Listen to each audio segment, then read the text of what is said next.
Hello students, ഈ വരുന്ന Christmas എക്സാമിനേഷന് അക്കൗണ്ടൻസിയിൽ theory portions എത്രത്തോളം പ്രാധാന്യമുണ്ട് എന്ന് നമുക്കറിയാം. പല കുട്ടികളും ആ പോർഷൻസ് പഠിക്കേണ്ട അല്ലെങ്കിൽ അത്രത്തോളം ശ്രദ്ധിക്കേണ്ട എന്ന് കരുതിയിരിക്കുന്നവരുണ്ടായിരിക്കും. പക്ഷേ അക്കൗണ്ടൻസിക്കകത്ത്, പ്രത്യേകിച്ച് +1 ക്ലാസ്സിലെ അക്കൗണ്ടൻസിക്കകത്ത് നല്ലൊരു പെർസെൻറ്റേജ് മാർക്കിന് തിയറി ചോദിക്കാറുണ്ട്, എസ്പെഷ്യലി ഹാഫ് ഇയർലി എക്സാമിനേഷന്. നിങ്ങൾക്കറിയാം, ഹാഫ് ഇയർലി എക്സാമിനേഷൻ്റെ തിയറി പോർഷൻ ഇവയൊക്കെയാണ്.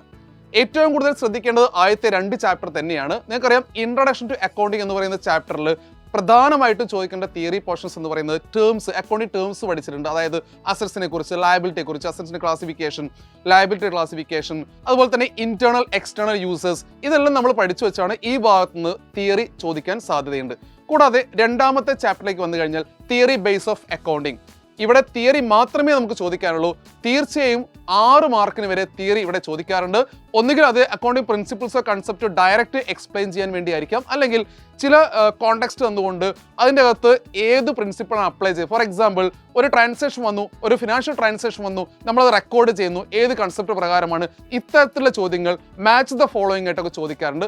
തിയറി ബേസ് ഓഫ് അക്കൗണ്ടിങ് വളരെ പ്രധാനപ്പെട്ട ഒരു തിയറി ടോപ്പിക് തന്നെയാണ്, തിയറി പോർഷൻസ് വരുന്ന ഒരു ഭാഗം തന്നെയാണ്. ഇനി നമുക്ക് അടുത്ത ചാപ്റ്ററിൽ പോയി കഴിഞ്ഞാൽ റെക്കോർഡിംഗ് ഓഫ് ട്രാൻസാക്ഷൻ 1 ആണ്. റെക്കോർഡിംഗ് ട്രാൻസാക്ഷൻ 1ൻ്റെ അകത്ത് തിയറി ഭാഗം വളരെ ചുരുക്കം മാത്രമേ ഉള്ളൂ.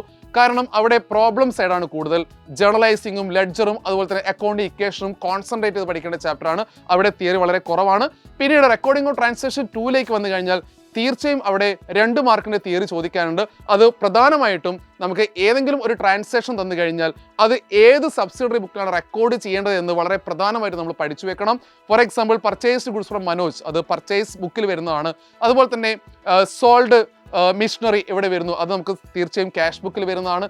ഇത്തരത്തിൽ ഏത് സബ്സിഡറി ബുക്കിലാണ് ഈ ട്രാൻസാക്ഷൻ വരുന്നത് എന്നുള്ള തിയറി ചോദിക്കാറുണ്ട്. തൊട്ടടുത്ത ചാപ്റ്ററാണ് bank reconciliation statement. Bank reconciliation statement തീർച്ചയായും അതൊരു പ്രോബ്ലം സൈഡ് തന്നെയാണ്. പക്ഷേ 1 മാർക്കിന്റെ തിയറിയോടെ ചോദിക്കാറുണ്ട്. BRS who is preparing bank reconciliation statement പോലുള്ള ചോദ്യങ്ങൾ 1 മാർക്കിനോടെ ചോദിക്കാറുണ്ട്. പിന്നീടുള്ള നമ്മുടെ ചാപ്റ്റർ ആയിരുന്നു trial balance and rectification of errors. ഇവിടെ ഏറ്റവും പ്രധാനപ്പെട്ട തിയറി ചോദ്യം എന്ന് പറയുന്നത് ട്രയൽ ബാലൻസിനെ കുറിച്ചുള്ള ചോദ്യമുണ്ട്. അതായത് what are the objectives of trial balance, ഒരു ഇമ്പോർട്ടൻറ്റ് ഏരിയ ആണ്. കൂടാതെ റെക്ടിഫിക്കേഷൻ്റെ ഭാഗത്തേക്ക് വന്നാൽ, എറേഴ്സിന്റെ ഭാഗത്തേക്ക് വന്നാൽ ടൈപ്സ് ഓഫ് എറേഴ്സ് എക്സാമിനേഷൻ ചോദിക്കാൻ സാധ്യത, അതൊരു തിയറി പോർഷൻ തന്നെയാണ്. പിന്നീട് നമുക്ക് പഠിക്കേണ്ട ചാപ്റ്റർ ഡിപ്രീസിയേഷൻ ആണ്. ഡിപ്രീസിയേഷനകത്ത് ഏറ്റവും പ്രധാനപ്പെട്ട theory portions written down value മെത്തേഡും അതുപോലെ തന്നെ സ്ട്രേറ്റ് ലൈൻ മെത്തേഡുള്ള ഡിഫറൻസ് ചോദിക്കാറുണ്ട്. ഇത്തരത്തിൽ റിസർവിനെ കുറിച്ച് ചോദിക്കാറുണ്ട്, പ്രൊവിഷൻസിനെ കുറിച്ച് ചോദിക്കാറുണ്ട്. ഇത്തരത്തിൽ തിയറി പോർഷൻസ് പഠിക്കേണ്ടത് തന്നെയാണ്.